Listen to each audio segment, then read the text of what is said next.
নমস্কার, কেমন আছেন সবাই? আষাঢ়ের এই বৃষ্টি ঝরা সকালে আপনাদের সবাইকে স্বাগত জানাই। যেহেতু এটা আষাঢ় মাস আর এখন বর্ষাকাল, এই বর্ষাকালে যদি বৃষ্টি না হয় তাহলে প্রকৃতি অন্যরকম সাজে সেজে ওঠে না, আর আমাদের মনটাও কেমন যেন বিষাদে ভরে ওঠে, তাই না? সকাল থেকে প্রচণ্ড বৃষ্টি শুরু হয়েছে। দীর্ঘ 2 মাসেরও বেশি আমি রয়েছি আমার বাড়িতে, মা বাবা ভাই দিদি সবার সাথে। অনেক স্মৃতি, অনেক মজা, অনেক আড্ডায় কেটে গেছে দিনগুলো। এখন বাড়ি ফেরার পালা।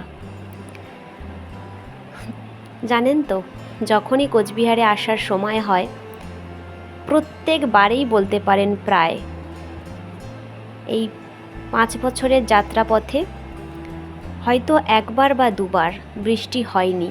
আমরা কলকাতা থেকে কোচবিহারে এসেছি।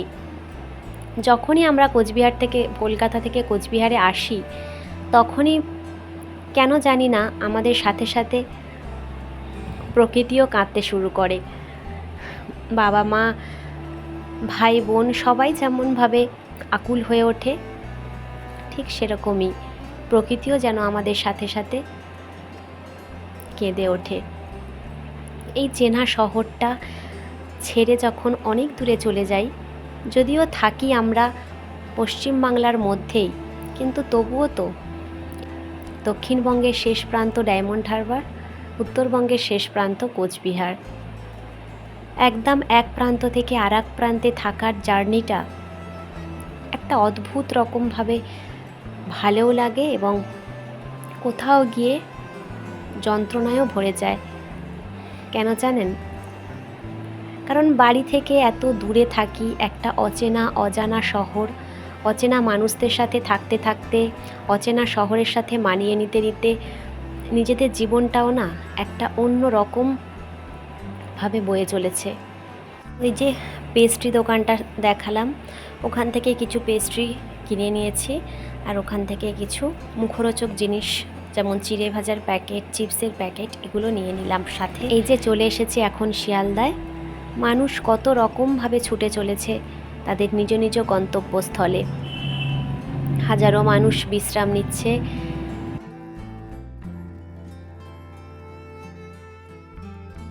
অবশেষে আমি আমার জায়গায় চলে এসেছি, আর দেখুন সিটটা এখানে তোলাই ছিল। যেহেতু আজকে আমি একাই, আমার বর চলে গেছে। ভাগ্যটা না কেমনভাবে অদ্ভুত খেলা খেলে আমার সাথে, জানেন? আগেরবারে যখন ফিরতে চেয়েছিলাম আমার বরের সাথেই, তখনই দাদু প্রচণ্ডভাবে অসুস্থ হয়ে পড়েছিলেন। সেই দিন আমি মেল থেকে নেমে গেছিলাম শিয়ালদা স্টেশনে। যখনই মেলটা জাস্ট ছেড়েছে সেই সময়ই আমি নেমে গেছি।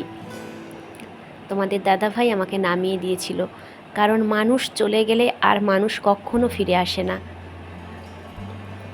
তাই জানতাম না যে এটা শেষ বা কিছু, কিন্তু দাদুর যা অবস্থা হয়েছিল ভীষণই খারাপ। তো সেই জন্য বাবা যখনই ফোন করেছিল সাথে সাথেই নেমে গেছিলাম, কারণ কোচবিহার কিছুদিন পরে হলেও যেতে পারবো, কিন্তু এই খারাপ সময়ে বাবা মায়ের পাশে থাকাটা, দাদুর পাশে থাকাটা ভীষণভাবে জরুরি ছিল আমার কাছে। তো সেই জন্য আমার মনে হয় প্রত্যেকটা মানুষের কাছে ভীষণই দামি এই মুহূর্তগুলো। যথারীতি ট্রেন ছেড়ে দিয়েছে, তার সাথে সাথে এই চেনা শহরটা, এই অদ্ভুত মায়া জড়ানো শহরটাকে এবারের মতো টাটা করে এগিয়ে চললাম আমার গন্তব্যস্থল কোচবিহারে। বুকটার ভিতরে অজানা এক যন্ত্রণা আমাকে কুঁকড়ে দিচ্ছিল, জানেন? প্রতিবার যখন বাড়ি যাই কত আনন্দ। এই পথ দিয়েই ট্রেনটা যখন ঢোকে স্টেশনে, মনে হয় কতক্ষণ বাবা মায়ের কাছে যাব, কতক্ষণ নিজের মানুষদের কাছে থাকবো, তাদের সাথে সময় কাটাবো, আনন্দ করব। কত কত কত আশা, কত চিন্তা মাথার মধ্যে ঘুরপাক খায়। মনের মধ্যে অজানা এক আনন্দে মনটা মুহূর্তের মধ্যে ভালো হয়ে যায়। জানি না দু চোখে আশা নিয়ে আবার কবে এই শহরে আসব, কবে কাছের মানুষদের সাথে দেখা করব, তাদের সাথে আনন্দের মুহূর্তগুলো ভাগ করে নেব, সেই অপেক্ষায় রইলাম। ভালো সময়গুলো কি অদ্ভুতভাবে কেটে যায় না? ওই যে দূরে দেখা যাচ্ছে মায়ের মন্দির, আমাদের জগৎজননী মা। সবাইকে ভালো রাখবেন মা। চেনা রাস্তা থেকে যখনই যাই মনে কত আনন্দ থাকে, আর সেই রাস্তা দিয়েই আবার যখন ফিরে আসি মনটা ভীষণই ভারাক্রান্ত হয়ে থাকে। যথারীতি খাওয়া দাওয়া করে নিয়েছি, আর একা একা সময়ও কাটছিল না, তো সেই জন্য দেখুন দীঘা থেকে ফিরে আসার পর চোখে এত পরিমাণে অ্যালার্জি হয়েছে। আমার অ্যালার্জি চোখে ছিল, কিন্তু বেশ কয়েক বছর জানেন তো খুব ভালো ছিলাম কলকাতায় ডাক্তার দেখিয়ে। তো সেখান থেকে দীঘায় সমুদ্রের জল চোখে ঢুকে এমন পরিমাণে অ্যালার্জিটা হয়েছে, কিছুতেই আমি সহ্য করতে পারছিলাম না, এত কষ্ট হচ্ছিল কয়েকদিন ধরেই। তো সেই কারণে চোখে ড্রপ দিয়ে ঘুমিয়ে পড়েছিলাম। দেখুন এখন ভোর হয়েছে, আর যেহেতু আমি একা একা ফিরছিলাম, তো ভোর না হতে হতেই বাবা মায়ের যে টেনশন থাকে, চিন্তা থাকে তাদের মেয়েকে নিয়ে, সেই মতো বাবা ফোন করছে, দিদি ফোন করছে, মা ফোন করছে, সবাই চিন্তা করছে যে ঠিকমতো পৌঁছালাম কি না। যদিও এখন অনেকটা পথ বাকি, এখনও শিলিগুড়িও এসে পৌঁছায়নি। আবার সেই শুরু হলো একাকিত্ব সকাল। এখন বাজে 8:02। 6:30টার সময় পৌঁছে যায় শিলিগুড়ি স্টেশনে, কিন্তু ট্রেনটা অনেকই লেট ছিল, যেহেতু প্রচণ্ড বৃষ্টি হয়েছে। তো যে মেয়েটা বাড়ির বাইরে কোনো আত্মীয় স্বজনের বাড়িতে এক রাত কাটায়নি তার বাবা মাকে ছাড়া, সে আজ এত দূর যাচ্ছে একা একা।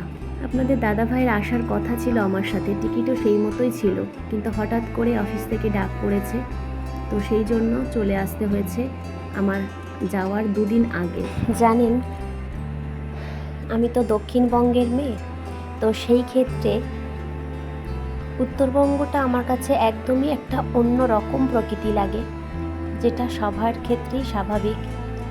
এখানে যেমন মাঠে ভুট্টা দেখে যাই, আনারস চাষ হয়েছে দেখে বাড়ি যাই, গম চাষ হয়েছে মাঠের পর মাঠ, আমাদের পাট চাষ হয়েছে, কিন্তু আমাদের ওখানে এই সময় সম্পূর্ণ আলাদা শস্যের চাষ হয়।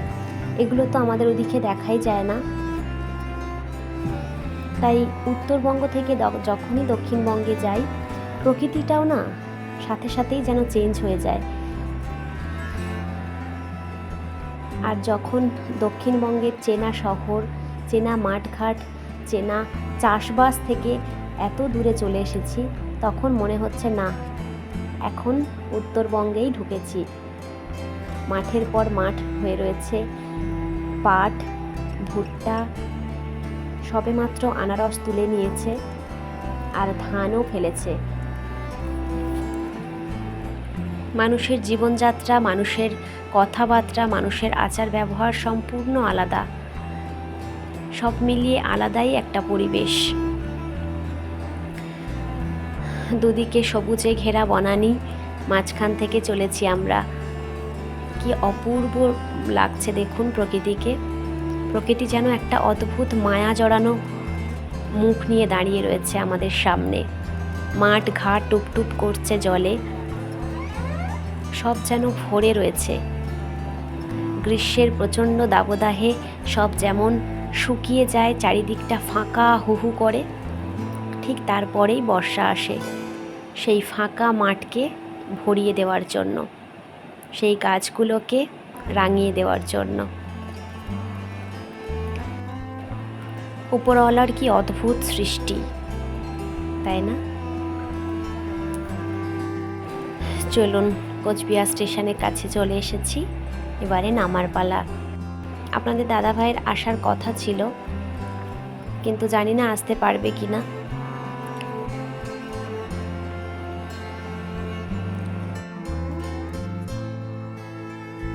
পাঁচ বছরের চেনা শহর আমার কোচবিহার দাঁড়িয়ে আছে আমারই অপেক্ষায়।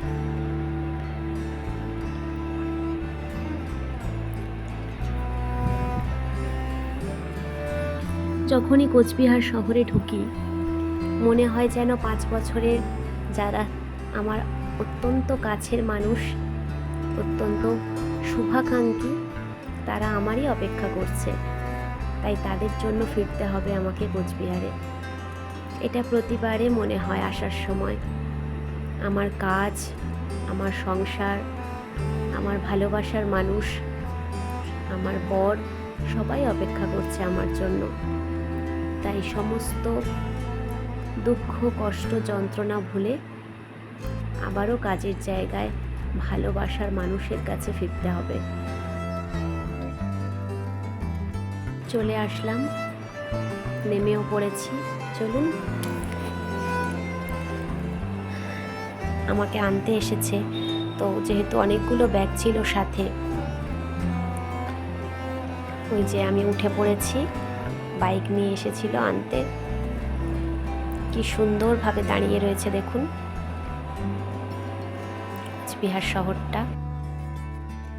কত দূর দূর থেকে মানুষ আসছে, কেউ বা কর্মক্ষেত্রে, কেউ বা বাড়ি ফিরছে, কেউ বা নিজের কাছের মানুষদের কাছে। বিভিন্ন মানুষ বিভিন্ন প্রান্ত থেকে ছুটে আসছে।